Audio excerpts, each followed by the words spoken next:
Welcome back to my Central Virginia garden. It is early for me. It is only the third week in April, but it's been warm and it's going to continue to be warm through the first week in May here, according to the long-term forecast. And so I'm going to risk it and I'm going to go ahead and plant some tomatoes. Because I have piles of tomatoes, and if we have a sudden frost or something like that, I will have backups that I can then put right in there. So why not go ahead and just get them started? I think the soil is warm enough. Tomatoes really need the warm soil, and it has been warmer than average here in the last couple of weeks. So I think it's going to be okay. If not, nothing ventured, nothing gained. Maybe I'll get tomatoes a little bit earlier this year. Let me show you what I'm going to use and how I'm going to plant these tomatoes. Take a look. As you can see, I've already got some of my tomatoes placed here. I use a 5-foot tall T-post, and I have them in. I found that the T-posts are a really good investment. They last forever and they're very strong. So I am just going to be using a couple of things. I'm going to use some general all-purpose organic fertilizer. I'm going to use some crushed eggshells, and I'm going to wash everything in with fish emulsion just to help these plants get over their transplant shock.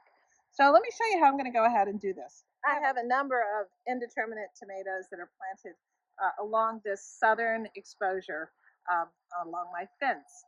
And I like the southern exposure because it's going to get all kinds of great sun all the time.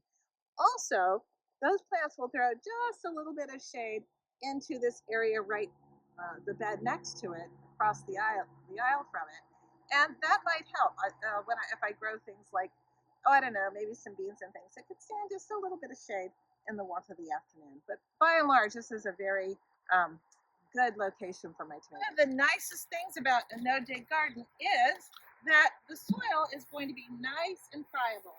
Now, you do dig a little bit just to loosen up the soil to plant. Here is the post that's going to support these guys. And I'm just going to do a little bit of loosening up. I have to dig a hole. I do have to dig a hole to plant tomatoes. And I'm going to get any rocks. Still have rocks showing up. It's amazing after all these years. So I am getting the planting hole nice and deep. You can see that there's loads and loads of organic matter in here mixed in with my native soil. Now my native soil is very hard clay. And so this is, another rock. Ooh. Okay, so I've got my planting hole here. Notice that there's some things sprouting up under there trying to get going, which I'm going to pull them out. Probably marigolds and maybe even some tomatoes from last year. All right, my planting hole is nice and deep. I'm going to do a few things. I've got some organic, all-purpose organic fertilizer. This is not necessary, but I do it. I'm just going to kind of mix it in around that planting area, mixing it in well. Now, the roots of this plant are going to go down pretty far. There will be surface roots, but I really want to feed this plant all season long. This is the only time I'm going to give it any kind of fertilizer like this. The other thing I like to put in, if I have them, is some of my crushed egg shells.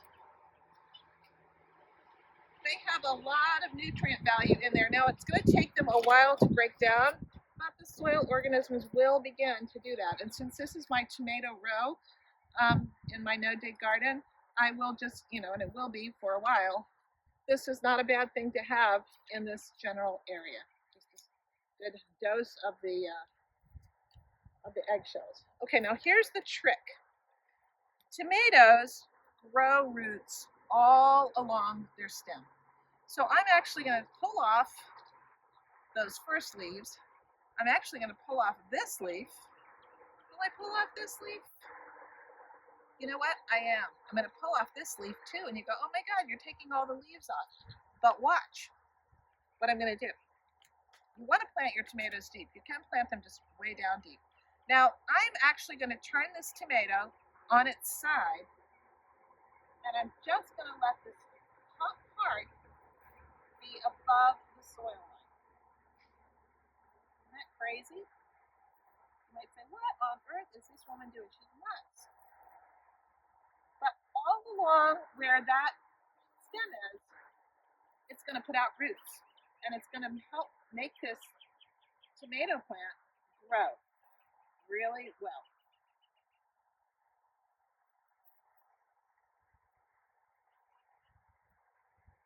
I'm going to pull out anything like this that I see sprouting. I don't know what that is. Probably something that was in the compost, or it could be something that was planted along here last year. Then I'm going to put the mulch right back around this plant. Cozy it up.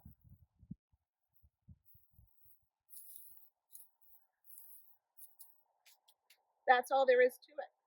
Now I'm just going to give this a drink of the fish emulsion, and I'm going to say night night, grow well. Now I will come back later and I will plant some marigolds in this area, and I'll also plant some basil. And that is to sort of ward off uh, things, insects and such, that were pests that will actually harm the tomatoes. Plus, isn't it nice just to be able to come out and pick your basil and your tomatoes all at once? Yeah, for sure. Okay, that's all you got to do to plant tomatoes. I have a few more to do, so I'm going to go do that now. I hope this was helpful to you. And do take the time to like, and if you haven't yet, please subscribe. And share this with others and help me grow our channel. Thank you so much for watching. Happy gardening. Bye. Get these things out of the way.